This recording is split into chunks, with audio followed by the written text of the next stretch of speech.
What is it really? What is a demon really? What do they call it when they say, you got some inner demons? I have some inner demons, or whatever people say. That's not my affirmation. But, however, what really is a demon is a dimension. So, let me explain. Don't stroll up yet. Don't. Come on back. Come on back. Basically, what happens when there is some inner demons in people are they're carrying around. It's basically picture an emotion happened in this dimension over here.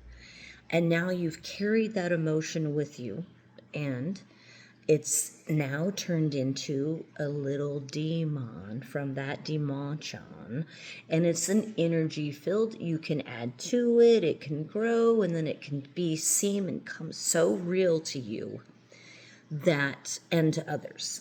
But it really is very easy to dissolve. It's very easy to get rid of it, because all it really is just a little darkened ball of energy from another dimension. That's how it's got its name, demon, from another dimension, of something that you've held on to, like it's attacking me. Something that you hold on to, it's an emotion. It's something that happened, and that's back there. And sometimes you don't even realize it.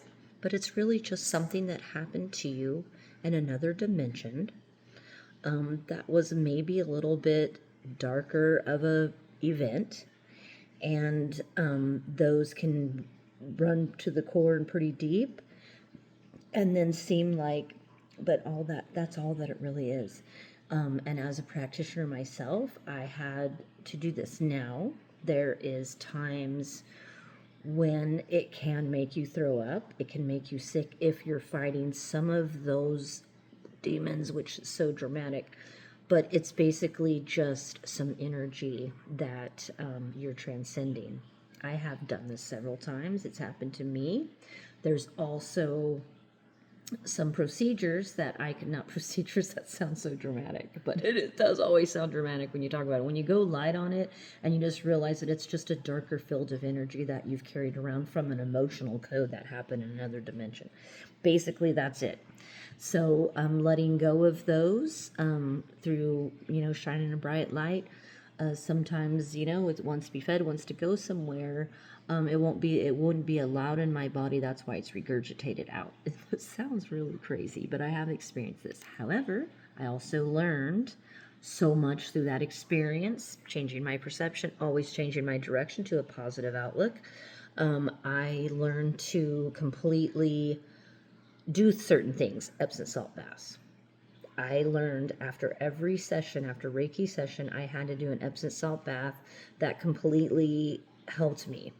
And because it happened and I didn't do the things that I was taught and trained and guided to do more like it, there was time where I was out of town and I did like a bunch of Reiki sessions and I didn't do my Epsom salt bath.